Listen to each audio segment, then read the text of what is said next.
At 63 years old, I have spent the majority of my lifetime dealing with reproductive health care, starting with when I was a teenager and was prescribed birth control pills for regulating my period.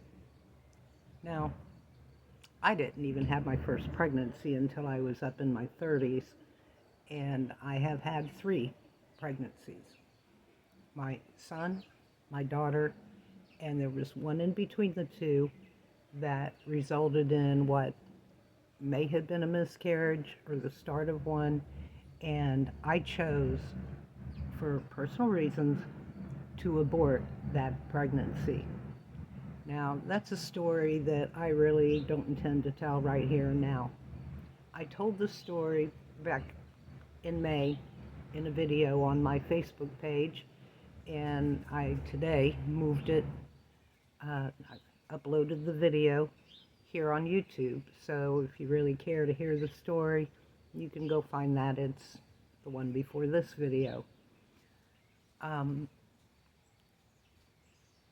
After my daughter was born, I decided that I had a boy, I had a girl. I was getting up in age. I was in my late 30s, and I decided that I would have my tubes tied. And that was my decision in family planning, and I don't regret it. It, to me, was the best way to go. It was the smartest way to go. And I went into that totally informed as to why and what I was doing. Now, skip ahead to this year. In January of 2024, I found out that I had ovarian cancer. And in all honesty, I didn't see it as a big surprise. My mother had ovarian cancer and passed away in '94. And during the course of her cancer, it was a death sentence. And medical science, has made huge strides in ovarian cancer. And my mother was actually a part of that. She participated in a study of her blood, and they discovered during that time the BRCA2 mutation. And after I found out I had ovarian cancer, I did the, genealogy, and I have a doctor for that, and I came up positive for BRCA2, and I have no doubt that my mother had it as well. That's where I got it from. Medical science really has come a long way since the late 80s and early 90s when my mother had it. I mean, it was a death sentence back then. And my oncologist tells me that, number one, I'm in remission. As of 2 weeks ago, I was declared in remission, and happiest news I've had in a long time. And the oncologist told me, he said, one day, I hope to be able to say that we can cure ovarian cancer. And that would be so amazing. We've certainly made a lot of strides, a lot of successes, and I would hope that they would continue on.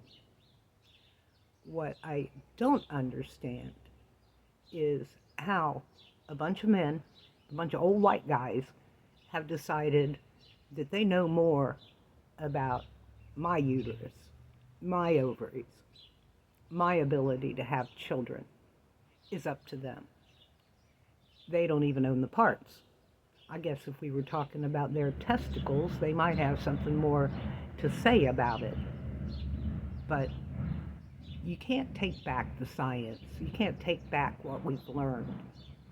And what you can't also take back is the fact that right now in this country, in this day and age, that women across this country are losing their life to miscarriage and sepsis and things that even before Roe versus Wade became the law of the land, you could get a D&C, which is necessary treatment for having a miscarriage.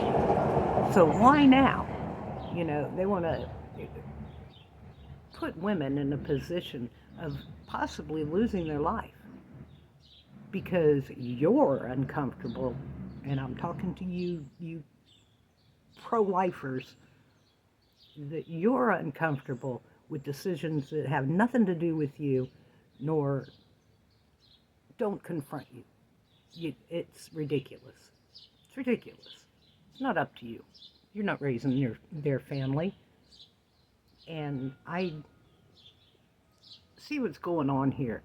And it's not just the lack of care or caring about these women that need the health care.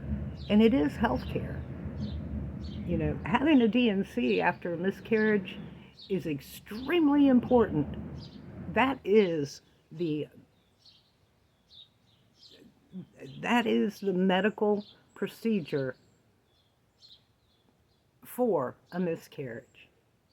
And now you got these politicians, these old white guys that want to decide we're going to take away birth control. Forget IVF. IVF?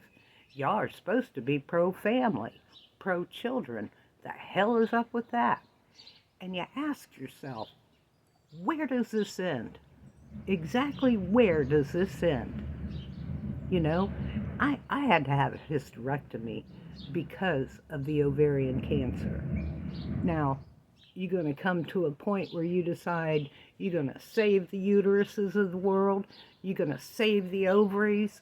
You know, the BRCA2, the recommendation, if you have the BRCA2 mutation, is to have your ovaries removed by the age of 35. And that means strong family planning. If you want to have children, do it before 35 and have the ovaries removed so that you don't end up like I ended up. I had ovarian cancer for about 6 months before it was diagnosed. And during that time, that very short time, it had grown inside my body to where it had affected my large intestines. And I had to have a bowel reconstruction. And that reconstruction didn't heal so well. So now I have a colonoscopy. That's how quickly ovarian cancer can move and spread and cause problems for everything else in a woman's body. And you ask yourself, where does this stop? At what point do these idiots who think they know better than medical scientists on what a woman needs, where does that stop? You're going to stop giving, hysterectomies to women with cancers? Are you going to stop allowing women to have their tubes tied so they, can not have more children at this point in their life, at that point in their life? Where does this end? We need to fix this. Our country is moved backwards in a way that is unbelievably unsafe for half the population. I just can't. I've been through so much, and I just to advocate for the women in this country is all I got left. I'm just saying.